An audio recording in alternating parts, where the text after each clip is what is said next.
BNP ও জামাতে ইসলামের মধ্যে মিত্রতা প্রায় ২৫ বছরের।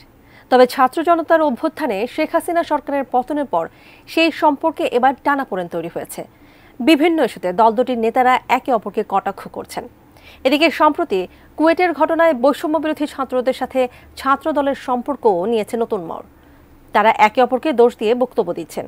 এতে প্রশ্ন তৈরি হয়েছে, তাহলে কি ছাত্র রাজনীতিকে বিরাজনীতি করার ষড়যন্ত্র চলছে?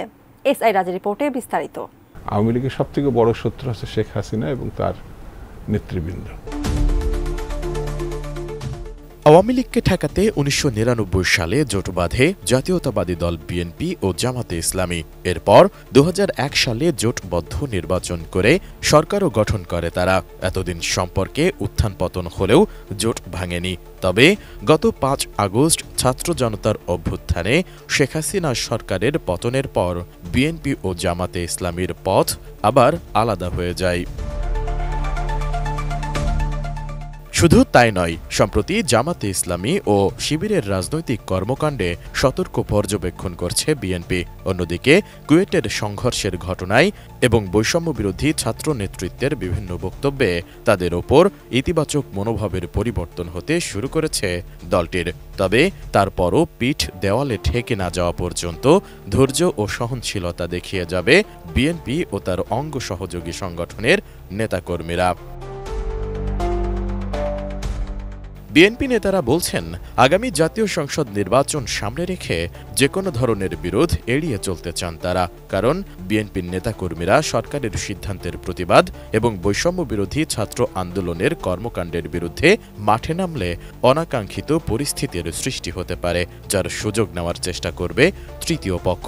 কোয়ালিটি সম্পন্ন আন্তর্জাতিক মানের CMT 500W CSRM committed for better still। দলটির নীতি নির্ধারণী পর্যায়ের এই নেতা জানান, অতি প্রয়োজনীয় ন্যূনতম সংস্কার এবং একটি অবাধ সুষ্ঠু নির্বাচন আয়োজন করতে সরকারের পাশেই আছে বিএনপি।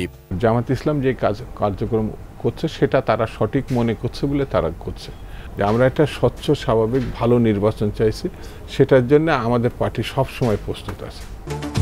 একইভাবে বৈষম্য বিরোধী ছাত্র আন্দোলন কিংবা জাতীয় নাগরিক কমিটির নতুন রাজনৈতিক দল নিয়েও মন্তব্য করেন তিনি। বলেন, আমরা তাদেরকে স্বাগত জানাই, তবে তাদের আরও ভাবনা চিন্তা করে মাঠে নামা উচিত। গণতন্ত্রের উত্তরণের জন্য একটা ভালো নির্বাচন কিন্তু আমরা করতে পারি না। যদি এটি সম্ভব না হয়, তাহলে পরে পার্শ্ববর্তী দেশে যে ফ্যাসিস্টটা বসে আছে, যে লুটেরা খুনি গণহত্যাকারী বসে আছে, সে খুব খুশি হবে। আমি কেন তাকে খুশি করব? সেই জন্য আমি মনে করি যে ছাত্র রাজনীতির সঙ্গে যারা যে যেখানে যেভাবে যে মতেই আসুক, খুব দায়িত্বশীল আচরণ হওয়া দরকার। এছাড়া সরকারের মদদে কিংবা উপদেষ্টা থাকা অবস্থায় নতুন রাজনৈতিক দলের সাথে সম্পৃক্ত হওয়াকে মেনে নেবে না বিএনপি বলে জানান তিনি। ছাত্রদের আরও ভেবে দেখতে হবে, একজন যদি রাজনীতি দল করি 3 জনই যাবে নাকি 3 জনই সরকারে থাকবে, যাতে বিতর্ক এড়িয়ে মানে এই সরকারকে দিয়ে ভালো কাজ করানো যায়। আমার মনে সবার এই উদ্যোগের দিকে থাকা উচিত।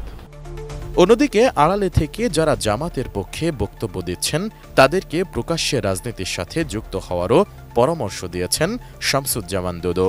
রাজনীতি এবং গণতান্ত্রিক রাজনীতিতে আক্রমণ মানে ভাষাগত দিক থেকে আক্রমণ করলে সেটার প্রত্যুত্তরও আবার সহ্য করতে হয়, কিন্তু সেই ক্ষেত্রে মানে তারা অস্থির হয়ে গিয়ে এমন কিছু সোশ্যাল মিডিয়াতে তারা প্রচার করছে যেটা মাথায় টুপি এবং মুখে দাড়ি রেখে এই জিনিসগুলো করাটা শোভনীয় না। একই সাথে সম্প্রতি কুয়েটের ঘটনা ছাত্র রাজনীতিকে বিরাজনীতিকরণের কোনো ষড়যন্ত্র কিনা এমন প্রশ্নের জবাবে বিএনপির এই ভাইস চেয়ারম্যান বলেন, এটা খুবই ব্যথিত হওয়ার মতো ঘটনা। তবে ক্যাম্পাসে সুস্থ ধারার রাজনীতি সক্রিয় থাকার পক্ষে মত দেন তিনি। পরস্পরের উপর আক্রমণ করে তাহলে এটা খুব দুঃখজনক। আমি একটু আগেও বললাম, আমি ভবিষ্যতেও বলবো, এটা থেকে তাদের বিরত থাকতে হবে।